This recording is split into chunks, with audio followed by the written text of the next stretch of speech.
All right, everybody calm down. World War III is not about to start because it already started a while ago. Also, we're not on the verge of a nuclear exchange, but today we're going to talk about some of the topics that are driving that conversation in the headlines. We're going to dive into today the first Ukrainian ATACMS strike in Russian territory, likely targets to expect Ukraine to go after in the coming weeks and months, the impacts of this war short and long term, and then how Russia might respond.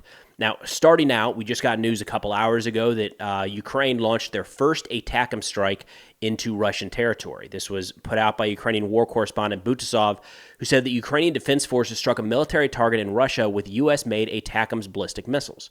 In his report, he said, quote, "On the night of November 19, 2024, units of the armed forces of Ukraine, in coordination with other components of the defense forces, carried out a strike on the arsenal of the 1046th Logistics Center near the city of Kharkiv, Bryansk region of the Russian Federation," which is interesting, and more on that here in a minute. He says, as of 2:30 a.m., 12 secondary explosions and detonations were recorded in the target area. The targeting of ammunition depots for the Russian occupying forces aimed at halting Russia's armed aggression against Ukraine will continue. And this is actually one of those rare instances where something happens and we have feedback on it from both Ukraine and Russia. Russia confirmed in a statement from their Ministry of Defense that ATACMS missiles were used to strike a target in Bryansk. What are the odds? How about that? Didn't even have to wait very long. So the Russian response, in fact, said that 5 of these 6 missiles were shot down and one was kind of broken up overhead, and that what you see, the fires burning, is just caused to falling debris. There are no casualties or damage. That falling debris piece actually is pretty standard. Anytime Ukraine strikes a target in Russian territory, that the announcement tends to be everything was shot down.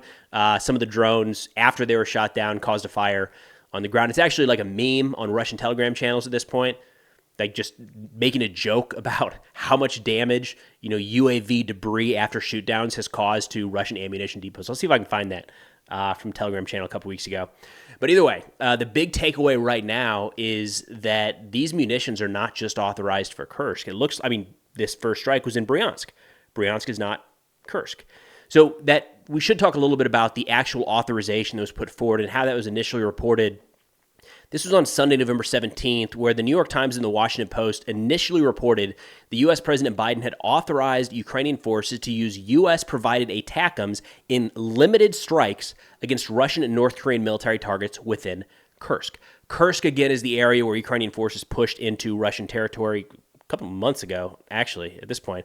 They're still there. They hold roughly 500 square kilometers of territory. There's been a lot of talk recently about a large Russian offensive, possibly including 10 to 12,000 North Korean troops amassing to try to push them out. We haven't really seen that number yet, but we have seen a lot of localized attacks, and the Russians are making progress trying to squeeze the Ukrainians out of Kursk. And the way this was presented here by these officials is they say that the U.S. authorized these limited Ukrainian strikes in response to the deployment of North Korean forces to the battlefield in Kursk to deter North Korea from deploying more forces to Russia.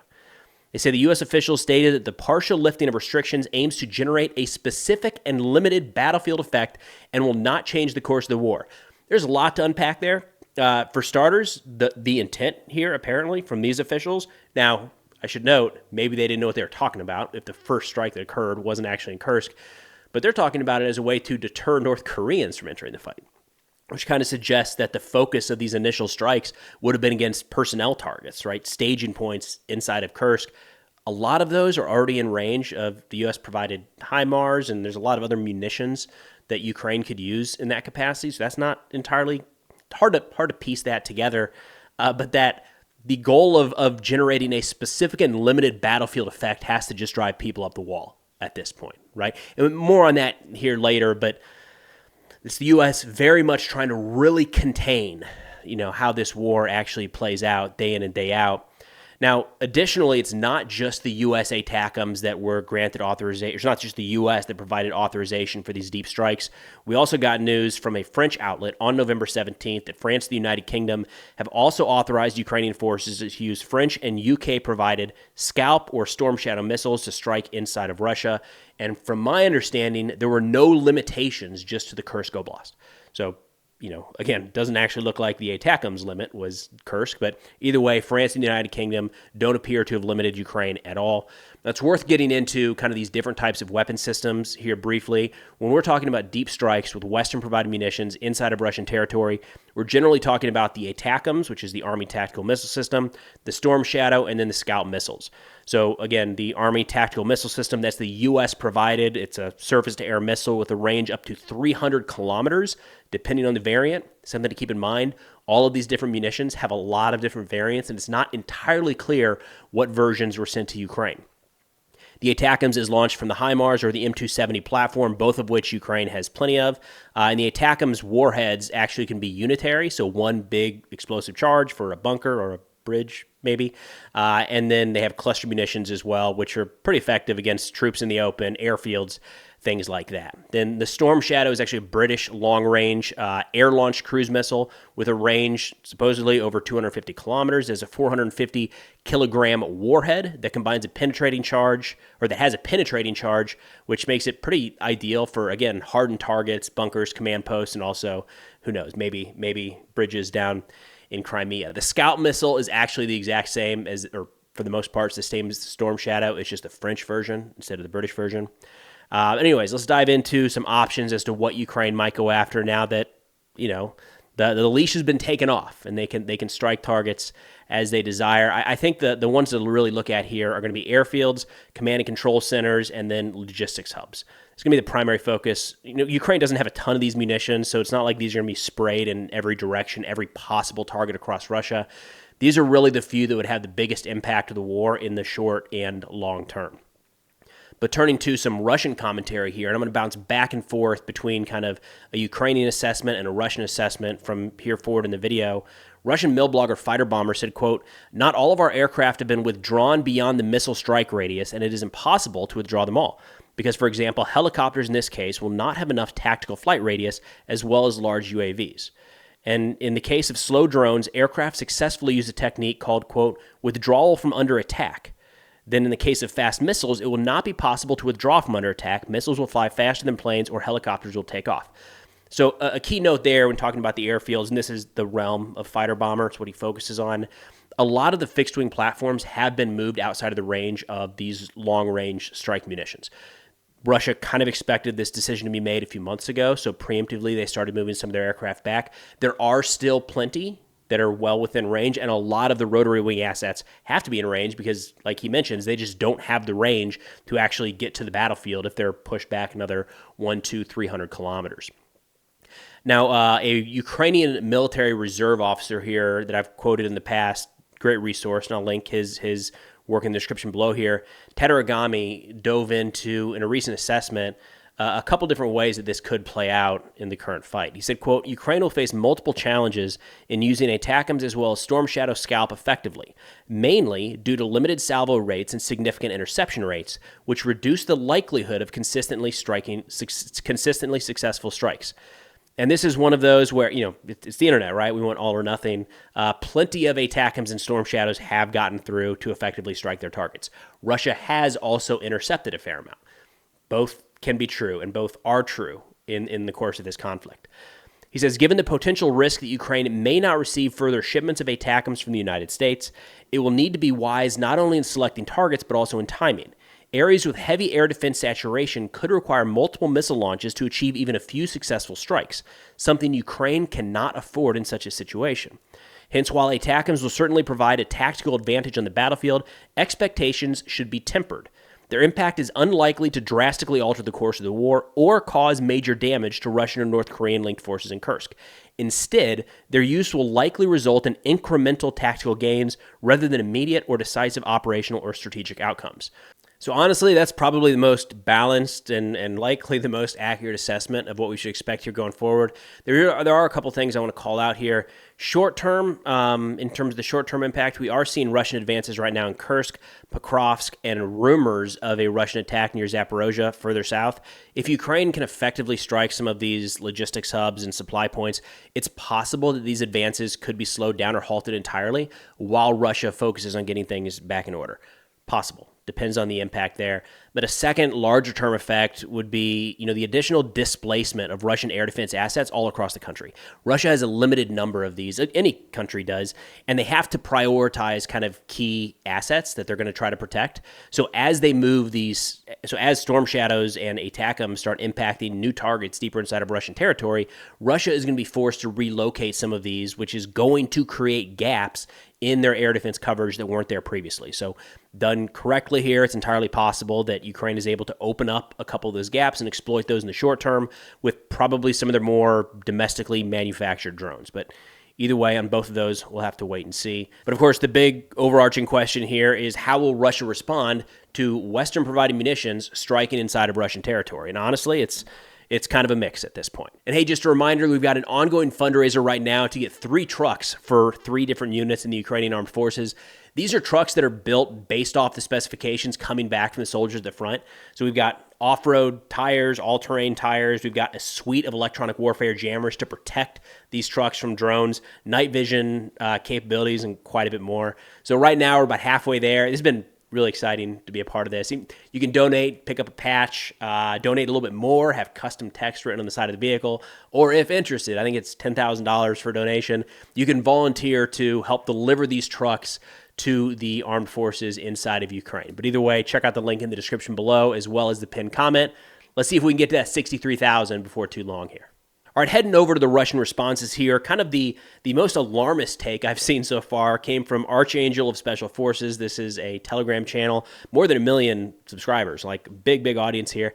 He said, quote, "This means that the Ukrainian armed forces have been accumulating all these resources for some purpose.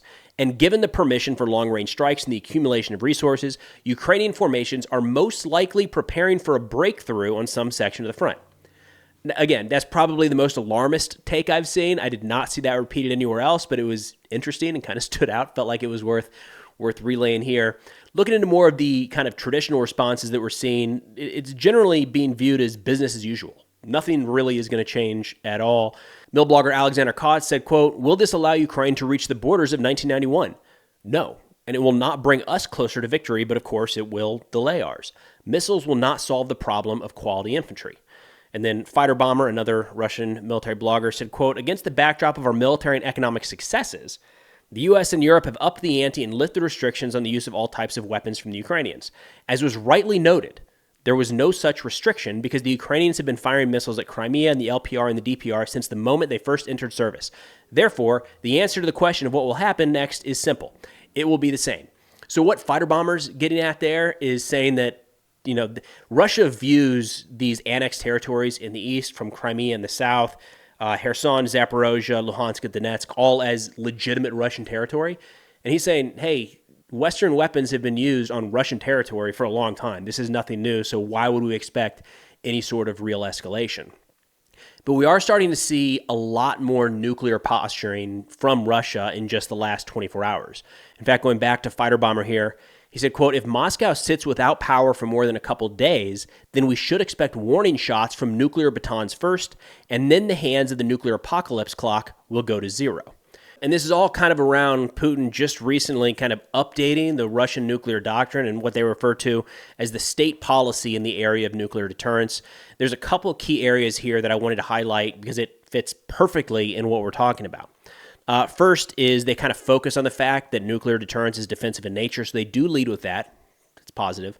But they say aggression by any state from the military coalition against Russia or its allies is considered as aggression by this coalition as a whole. So kind of like the opposite of NATO Article 5, right? NATO Article 5 is an attack on one, is an attack on all. Russia is saying an attack by one is an attack by all. If that makes sense, right? So they're viewing all of Ukraine's allies as being party to any attack that takes part inside of Russia. They also say aggression against Russia or its allies by a non-nuclear state with the support of a nuclear state is considered a joint attack. So again, what we're really seeing through this kind of update to nuclear doctrine is Russia's casting a wider net. They're making it more and more vague. And I understand how you might look at that and say, of course, right? You don't want to tip your hand to the enemy and let them know exactly where your red lines are.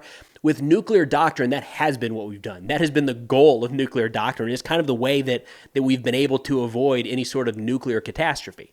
really how this has gone for the last, 80 years now, is the goal is to show adversaries, this is my red line when it comes to nuclear weapons. So if they do something below that, they don't have to worry that they're going to, look at the United States the wrong way and accidentally catch a tactical nuke. So, vague isn't good in this situation. We don't want vague. We want clear. And over the course of the last couple of years, Russia has increasingly muddied the waters around the nuclear question.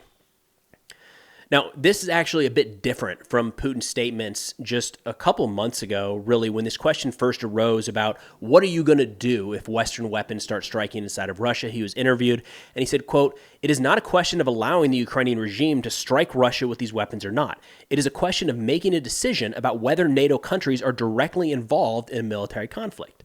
When it comes to using high-precision, long-range weapons of Western manufacture, it is a completely different story. The Ukrainian army is not capable of striking with modern high-precision, long-range weapons of Western manufacture. It cannot do this."